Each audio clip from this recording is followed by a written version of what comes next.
ఎందుకు ధర్నా చేస్తున్నారు? దానికి గల కారణాలు ఏంటండి? మేము అంగన్వాడీ టీచర్స్ అండి. మేము ఇక్కడ నుంచి చాలా నలుమూల నుంచి చాలా మంది వచ్చాం. ప్రజలందరం కూడా మేమైతే విశాఖ జిల్లా అంటే అనకాపల్లి జిల్లా నుంచి వచ్చాము. ఇంత దూరం రావడానికి కారణం కూడా ముఖ్యంగా మా వేతనాల పెంపు అనేది లేదు. మేము గతంలో కూడా 42 రోజులు ధర్నా చేసాం జగన్ గారు ఉన్నప్పుడు.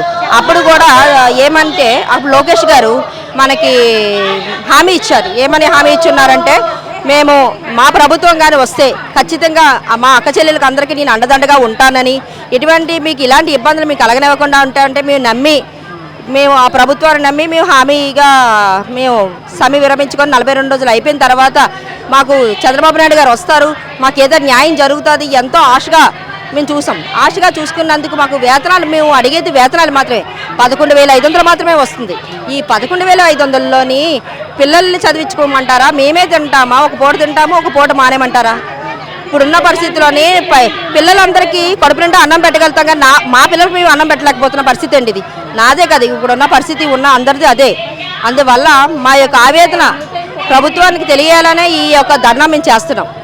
మా ఆవేదన ఏమీ కదండి, ఇప్పుడు పెరుగుతున్న ధరలకు అనుకూలంగా మా వేతనాలు 11,500 జీతంతో ఎటు సరిపోదు, మాకు కనీస వేతనమైన ఇవ్వాలనే మా ధర్నా. తర్వాత అందరితో పాటు వేసవి సెలవులని కూడా మాకు చేయాలని.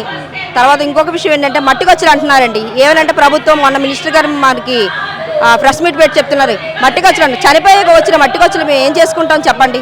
ఇప్పుడు బ్రతికుండగా లేనిది చనిపోయాక వచ్చిన మట్టికొచ్చులతో మేమేమీ చేయలేం కదా. అదే బ్రతికుండగా అయితే మా పిల్లల్ని చూసుకొని ఈ ప్రభుత్వాన్ని నమ్ముకొని ఇంతవరకు వచ్చి 42 రోజులు ధర్నా చేసుకున్నందుకు మాకు వేతనాలు పెంచాలని, వేతనాలు పెంచబడి ఈ ధర్నాన్ని ఇక్కడితో కొనసాగించడానికి కంపల్సరీగా కొనసాగిస్తాం. ఎన్ని సంవత్సరాలైనా సరే కంపల్సరీగా ఈ ధర్నా అనేది మేము కొనసాగిస్తాం. ఎందుకంటే మాకు చాలిన వేతనాలతో మాత్రం మేము బ్రతకలేకపోతున్నాం. అదే తర్వాత యాప్లు అనేది చాలా విపరీతమైన యాప్లు అండి. వాటి వల్ల మాకు మెంటల్ టెన్షన్స్ అని ఇంకా చాలా ప్రెషర్ ఎక్కువగా ఉంటుంది. ఇప్పుడు ప్రతి ఒక్క గర్భిణీది కూడా ఆన్లైన్ అని ఫొటోస్ క్యాప్చర్ అవుతూ ఇంటికి వెళ్ళడం అనేది మాకు ఇక్కడ వరకే కాకుండా గృహ సందర్శనాన్ని ఇంటికి వెళ్ళి ఫోటోలు తీసుకోవడం ఇది ఒక చాలా భారంగా మారింది. కొంతమందికి ఇక్కడ ఇందులో జాయిన్ అయ్యాక హెల్త్ ఇష్యూలు కూడా వచ్చాయి. అలాగని మేము ఈ ప్రభుత్వాన్ని అడిగేది ఒకటే, మాకు వేతనాలు పెంచమనే మేము అడుగుతున్నాం, వేసవి సెలవులు కావాలని. కానీ మీరేం గొంతెమ్మ కోరికలు అన్నట్టుగా ప్రభుత్వం చూస్తూ ఉంది, దీన్ని ఎలా చూస్తారండి? మీరే చెప్పచ్చు. ఈ 11,500తో ఒక మనిషి సగటు మనిషి బతకలేదు అనేది మీరే చెప్పగలరు. ప్రతి ప్రజలకి తెలుసు. ఈ రోజు బ్రతకాలంటే గత 7 సంవత్సరాలు, ఇప్పుడు జగన్ గారు ఉన్న ప్రభుత్వం నుంచి ఇప్పుడు 7 సంవత్సరాలు అయింది. 7 సంవత్సరాల నుంచి అన్ని రేట్లు ఎలా పెరిగాయి? గ్యాస్ పెరిగింది, కరెంటు పెరిగింది, ఇతర ఛార్జీలు పెరిగాయి, ప్రతిదీ స్కూల్ ఫీజులతో సహా పెరిగాయి. కానీ మా వేతనాలు మాత్రం పెరగలేదు. ఇవి గొంతు కోరికలని ఎవరైనా ప్రభుత్వం చెప్పమానండి, మేము ఒప్పుకుంటాం. 11,500తో ఏ మనిషి అండి బ్రతకగలడు? ఇప్పుడైతే ఏ ప్రభుత్వం ఎటువంటి స్పందన లేదు.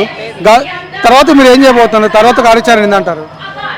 ఈ ధర్నాలు అయితే మేము కొనసాగిస్తామండి. ఎటువంటి పరిస్థితుల్లో ఎలాంటి ఆటంకాలు వచ్చినా మేము ఆపమండి ఖచ్చితంగా. కానీ మేమే ప్రజలు వస్తే తగ్గుతారా? ప్రజలు వచ్చిన 42 రోజులు ధర్నాలోనే తగ్గలేదు. అంటే చంద్రబాబు నాయుడు గారు మాకు మంత్రికి లోకేష్ గారు మాకు ఆసరాగా ఉండి మేము ఉన్నామంటే నిజమనుకొని మేము సమ్మె విరమించాం. కానీ ఈసారి అలా ప్రసక్తి లేదు.